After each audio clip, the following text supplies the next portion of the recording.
record a TEDx talk at the University of Waterloo, where I'm an adjunct associate professor of economics and a career counselor. The talk was called Why You Will Fail to Have a Great Career.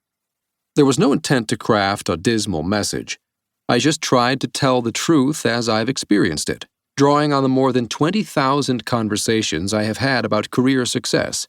Yes, I actually do count and log my conversations. I'm an economist. I love data. The TEDx video repeated the common and routine excuses I have heard too many times. Perhaps, I thought, it would stir a few people into action. But as it turned out, millions watched, and my concern deepened. The challenge of finding a great career was affecting more people than I had thought. Some watched the video because they felt they needed the tough love the title of the talk promised. Others because they were sure the title was wrong and needed to figure out why. Either way, an amazing range of email messages arrived. Grateful, heartrending, angry, inquisitive, skeptical, desperate, and confused. They came from parents, teenagers, educators, senior citizens, university students, recent graduates, middle-aged professionals, PhDs, men and women. The emails came from Canada, the United States, Mexico, Britain, France, Denmark, Portugal, Russia, Croatia, Greece, Turkey, and India.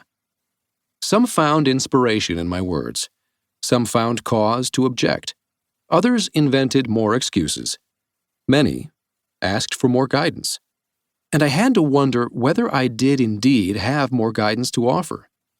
Career, your life's work, is too important to speculate about what might be true or useful. I decided to respond with this audiobook for 3 reasons. First, in spite of all the obstacles, I have seen plenty of people from diverse backgrounds create great careers for themselves, careers that give them profound satisfaction and create meaningful impact on the world around them. These people are a credit to their communities and role models to their families. They are happy, so I know it is possible. Second, I happen to be one of these happy people with a great career. I found my passion early in life when, as a kid, I felt my teachers weren't doing a good enough job. While other kids built forts in their backyards, I created my own miniature classroom, complete with imaginary students. So I knew I'd be a teacher. But what would I teach? A history instructor in high school had a collection of books about finance and economics. I started reading them and never really stopped. But that doesn't mean everything fell into place. After I finished graduate school, I worked as an economist, ultimately finding a secure, stimulating job working for the Canadian government. There was room for growth, I enjoyed the people I worked with, and I had an opportunity to make real impact on public policy. In short, it was a good job, but it wasn't a great career for me.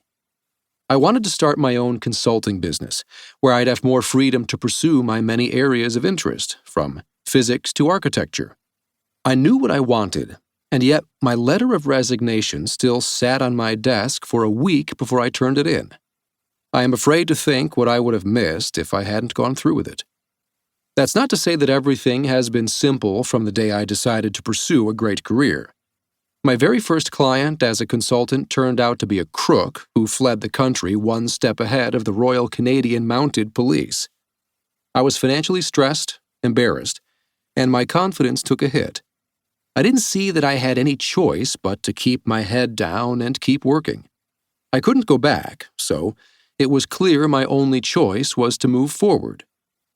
And I did.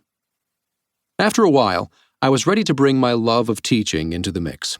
Years earlier, professors and other advisors in my life told me I'd have to choose economic research in the private sector or university teaching. I could delay the choice, of course, but ultimately I'd have to choose just one. This advice was well-intentioned, but I decided to challenge it. It didn't make sense to me. If you like to do multiple things, I thought, why wouldn't you? I began to experiment, teaching just one course in economics at University of Waterloo, and 30 years later, my teaching life is as active as my consulting business. With teaching and economics firmly part of my work, it was time to incorporate a third passion: technology.